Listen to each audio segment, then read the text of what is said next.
Hello, family. These are the solutions to our Unit 5 review. The multiple choice is really good practice to check your understanding of these concepts and whether or not this overview would be enough for you to answer multiple choice questions. So for the multiple choice questions, this is your best guide. For the free response questions, the free response are your best guide. So overview is good for multiple choice knowledge.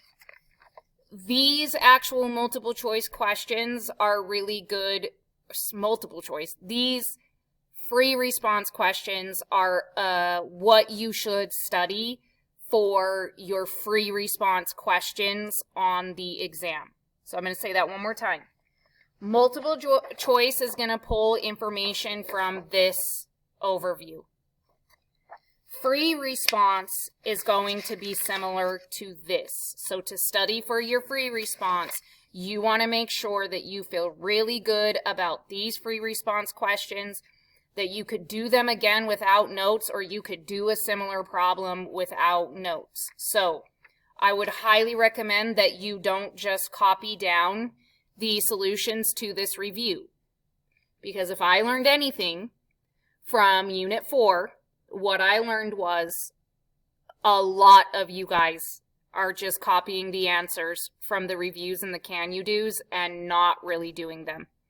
So it will be obvious this time when we take our Unit 5 exam if that's your method of studying.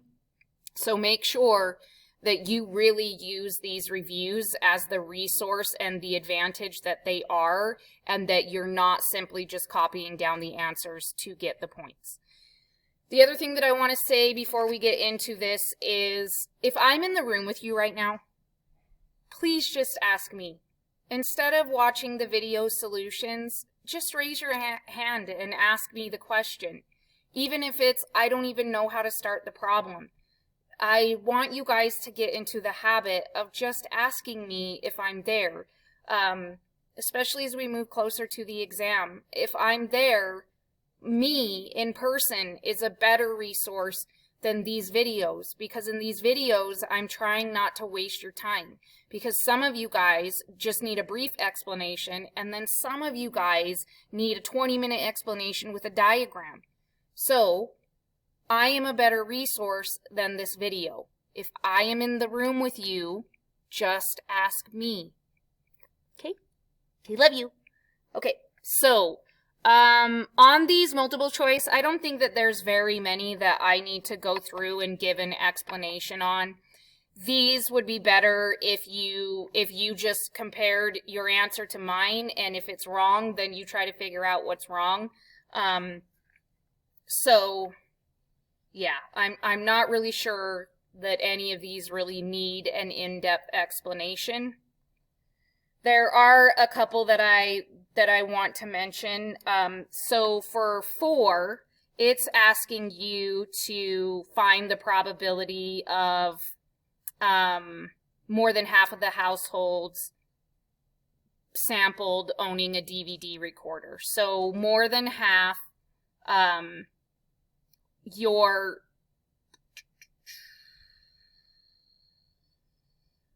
would be your p hat. And true p would be 0.46. And to do this, you would find your z value using p hat minus p over sigma, just kidding. Yeah, over sigma sum p hat. But what they're adding on is this element that we know sigma sub p hat is this big old formula. So they're combining these two things. They are wanting you to replace this with this. So we don't really do that in class ever.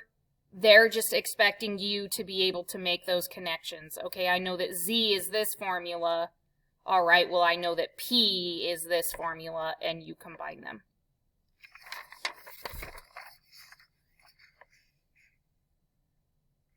Okay, for these, And I'm not sure that you could see all of them. So 1 is echo, 2 is delta, 3 is alpha, 4 is echo.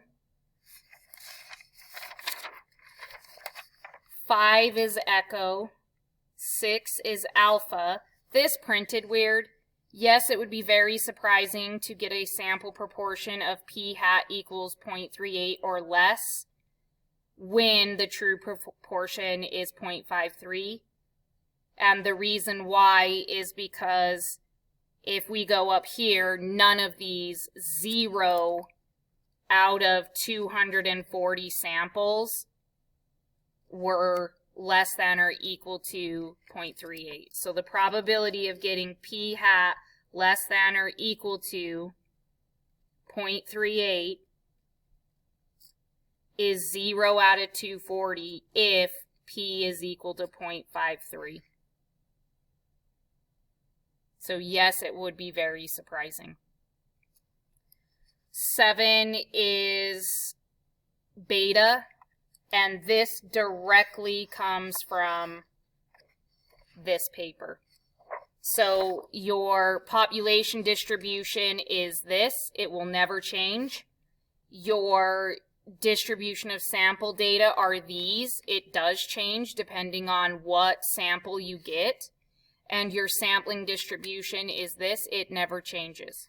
So which of these has a mean that varies? Well, from this one, it's this. This varies. This does not vary. This does not vary.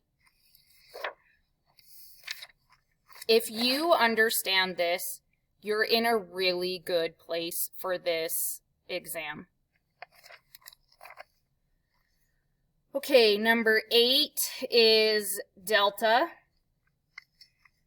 Oh, I should mention anything that I have written in red, so I've added it in. I haven't written anything in red yet, is stuff that I got wrong. I went through and took this test without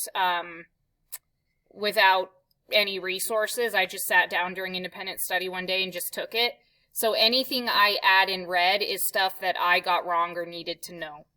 So it looks like number 9 I got wrong first. So let's go back up to 10 or 8. 8 is D as in delta. I'm not sure that there's anything that we need to discuss there.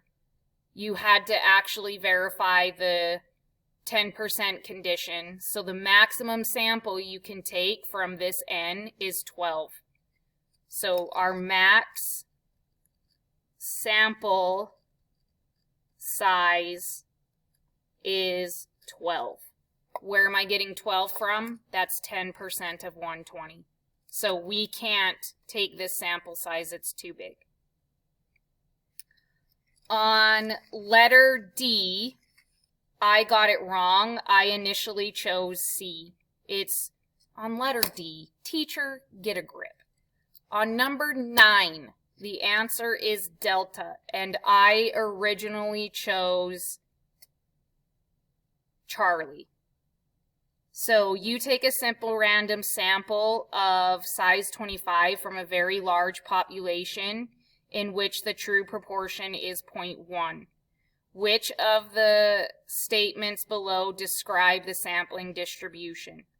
So, is the sample random? Yes. So I can highlight these. Is the sample random? Simple random sample? Yes. For this, we have to check less than 10% of the population. That is less than 10% of the population. Uh-oh, pause. Okay, I'm back. I just spent some time going over this problem and looking at the key. So, let's start over. We know that mu sub p hat is going to be equal to the true proportion because a simple random sample was taken. So that's true for all of these.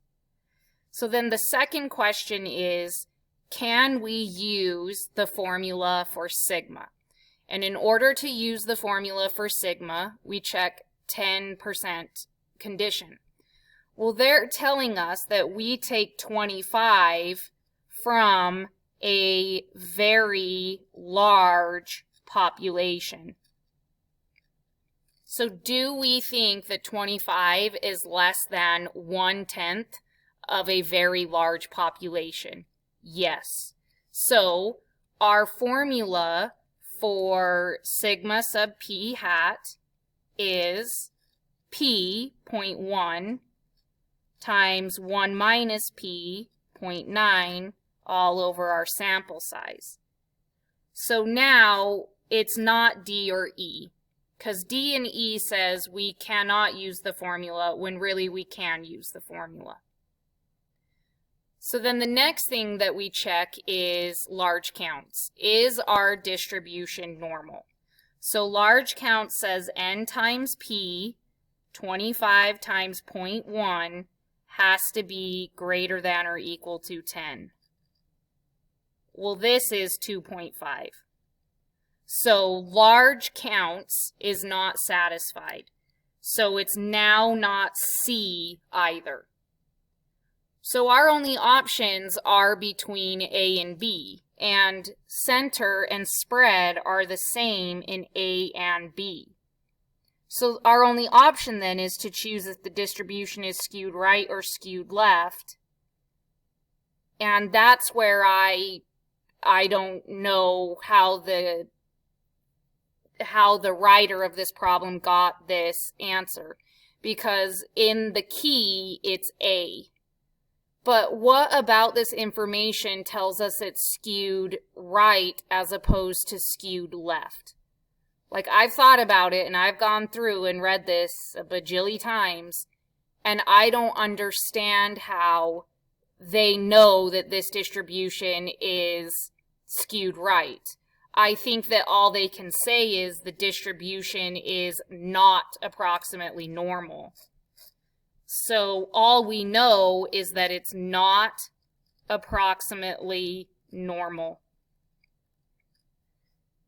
So I personally would not choose either of those, or I would leave my answer exactly like this.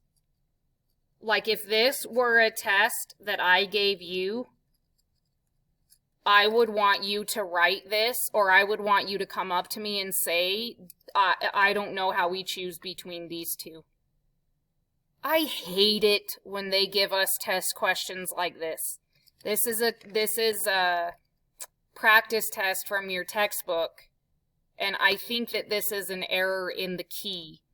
So I'm pretty sure that they needed to have one option say the distribution is not approximately normal.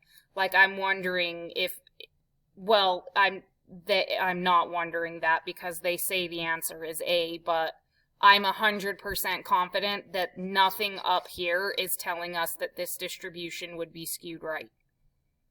So we're going to leave it as that, and we're just going to accept. Okay, I apologize. 10, I originally chose A because I, at this point, hadn't gone back and looked in our book and really looked at the definition of central limit theorem, because it's not, the foundation behind central limit theorem is not something you're expected to know, so I didn't review the definition, so I chose A. The definition of the central limit theorem is when n is large, the sampling distribution is approximately normal. So this one is when the mean number of siblings for, what does CLT mean? The mean number of siblings for a large number of students has a distribution that's close to normal. So this is where it says when n is large, the distribution is normal.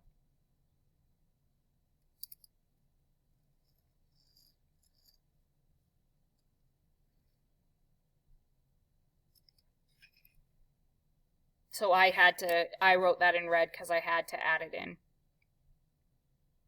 Okay, so now we're moving on to the free response. The first couple are very easy and straightforward, and then the last one is a bit of a challenge. Okay, this is very similar to ones we did in the notes and in our Can You Do. The first thing that they want you to do is take one candy bar from the population. So it is important to note that your sample size is 1. Because your sample size is 1, you use the population information to calculate your probability. Notice that you have an X here and not an X bar. So to calculate the probability that 1 candy bar is less than 8, uses that z-score, and probability ends up being 15.87. Then they want you to take a sample. And in the first part, they say calculate the mean and standard deviation, but they don't tell you to check conditions. You still have to check conditions. Whenever it is a test, so if this were a Can You Do, I wouldn't expect you to check conditions because I didn't explicitly tell you to. Can You Do's are your practice, so we try to be very clear about what we want you to do. But once you get to the test, if it is a free response question, you have to check conditions unless they explicitly tell you not to. So in this case, it just tells you calculate the mean and standard deviation, but you still have to check the conditions. So I have calculated my mean and standard deviation, but notice to the right here, I have also checked conditions. So I have a center of 8.1 because of random selection, and I can calculate my standard deviation because it's reasonable to assume that 40 is less than 1/10 of all the candy bars produced by the machine. When you have to check conditions, this is a perfect example of how you should do it. It includes this new element of saying it is reasonable to assume. Now, on this problem, so remember I said I went through and did it and then went back through and graded it and added things in red that I needed to know. I didn't on this problem make this statement about where my sample comes from, and I wouldn't have got full credit without it. So in red, I had to write that my sample comes from a normal distribution with this mean and this sigma that I calculated in this part. Well, the only condition I have left to check is the normal condition, and that's what I'm doing here.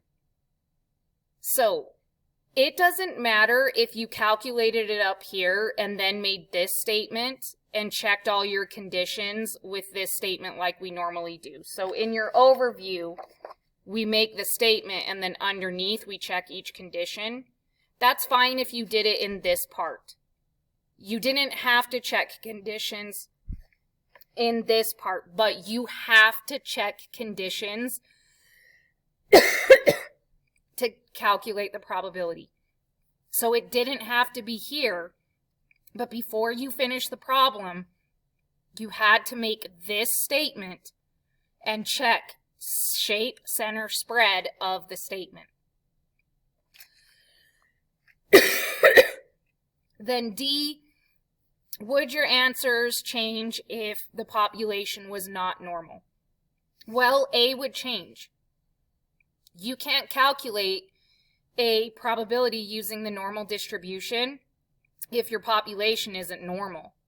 So you wouldn't be able to do part A. However, you would still be able to do B and C because your candy bars are still randomly selected. You're still taking less than 1/10 of the population, but now central limit theorem applies, and so it doesn't matter what the population shape is. This is a really good question that hits all of the important elements from sample means. What does it look like if you take only one individual from the population versus a sample from the population? Always check your conditions, whether they ask you to or not. And lastly, for a sample mean, your sample size matters. If it's less than 30, you have to be careful about what the population looks like. And when I say always check your conditions, what goes with that is always make this statement. Whenever you calculate a probability, always make this statement. Okay, so this next problem is where we need to go back into our notes and fill out the interpretation for the standard deviation of our distribution. So you need this page and this page. So page 507 and 510. So, what is the mean of the sampling distribution of p hat, the proportion of adults in the sample who favor giving parents of school-age children these vouchers? So it's the same as the true population. Notice that I didn't check my condition, so I need to do that. I need to say because a random sample was taken. Then it says, what is standard deviation? Interpret the value. Well, that's where we need this page. The standard deviation of your sampling distribution tells you how far the sample mean varies from the population mean. So it's like a, almost like a prediction error. How far does our estimate vary from the true value? So how far does our estimate vary from the true value? So on this next page, it's similar. How far does the sample, or how far the sample proportion varies from the population proportion? And once again, it's just how far does our estimate vary from the true value? Because remember, the center of our distribution is true value. Standard deviation says about how far away are we on average from this center value. So back to when we first learned standard deviation, what it's telling us is how far, typically how far, we vary from the true mean.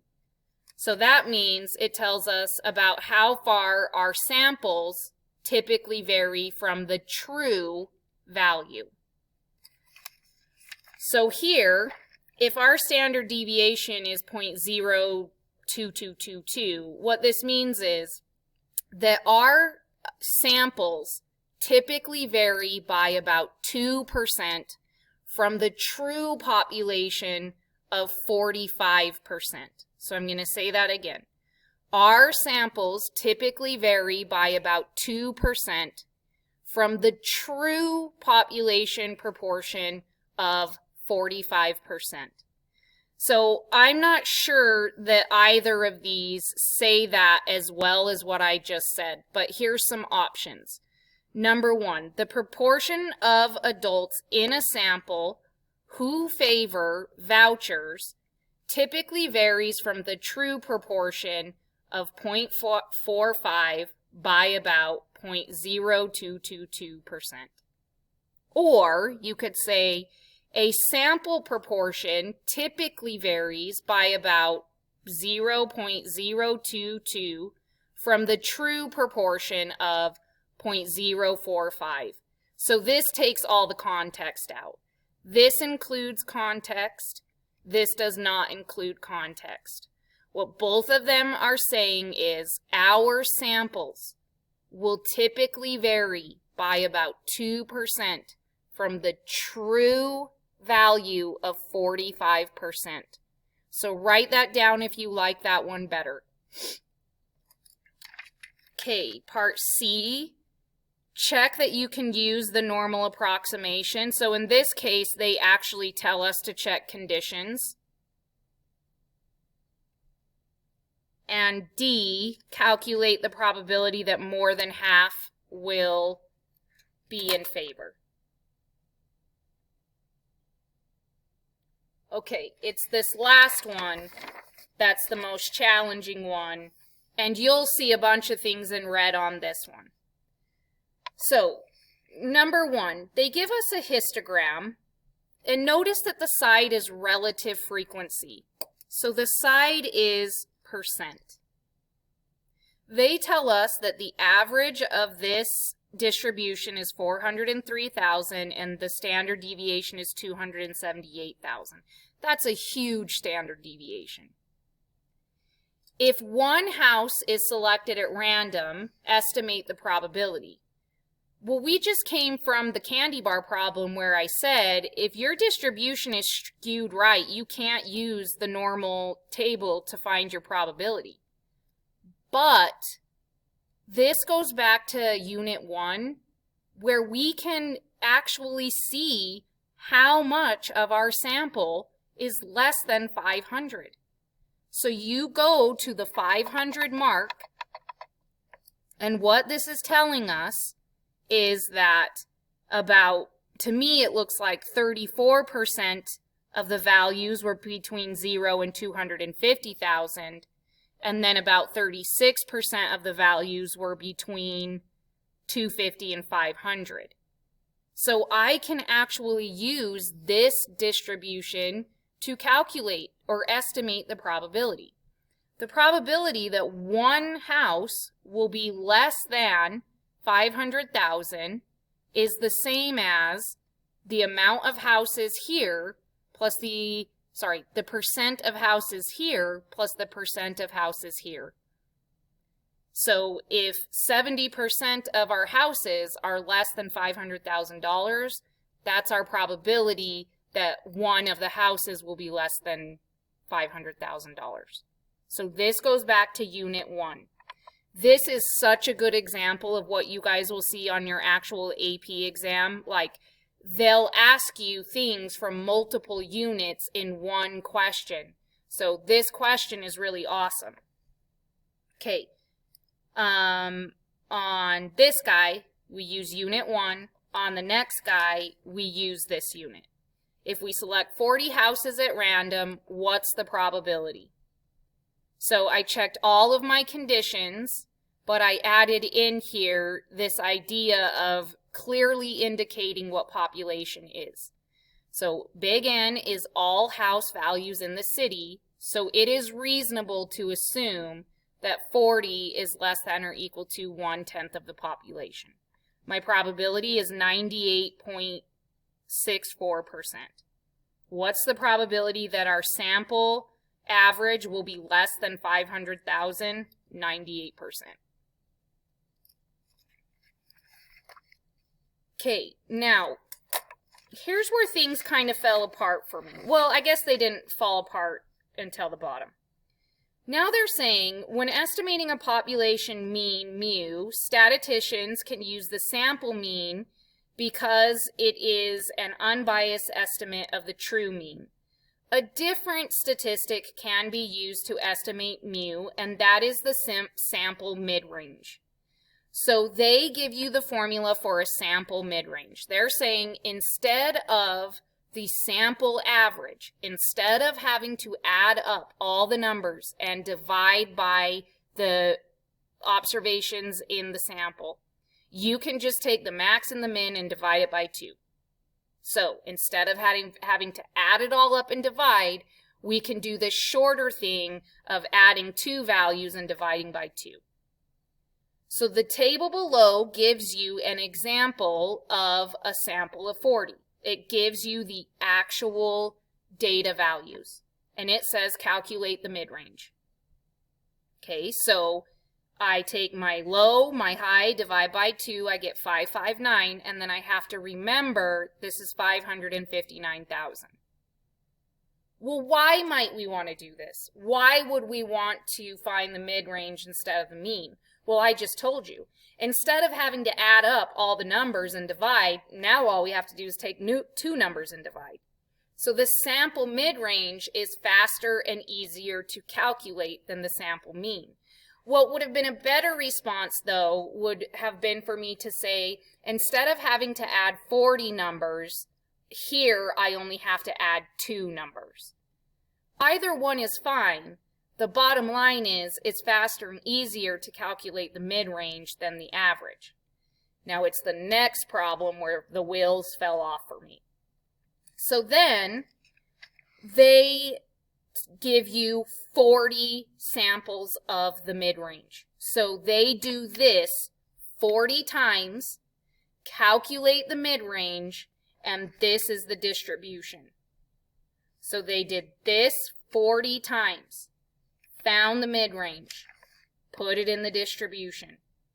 So this mid-range here looks like this dot here. Then it says, based off of this information, why should we use the sample mean instead of the mid-range? So first they ask, why should we use the mid-range? Because it's faster and easier. And then they ask, well, why would we want to use the mean instead? And I had no idea what they were getting at all. And I think the biggest problem for me was that I was missing or forgetting that these 2 pages go together. These 2 pages go together. So what I was supposed to do was take the mean and the standard deviation for the sample mean.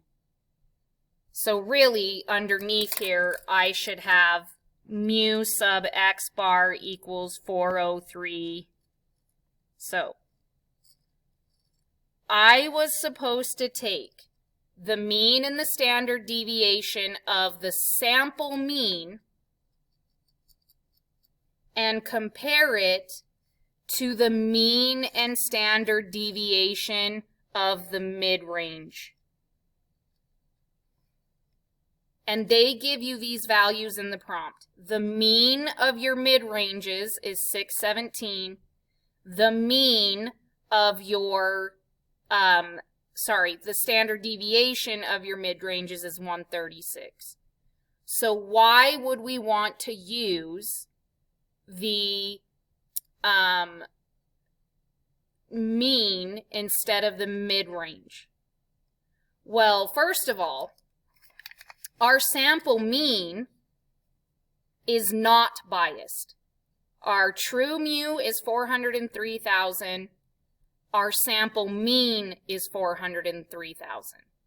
However, our sample mid-range does not equal the true value. So, 1, the mid-range is a biased estimator. The average of the samples does not equal the true value. For the sample mean, it does, but for the mid-range, it doesn't. Also, look at the standard deviations.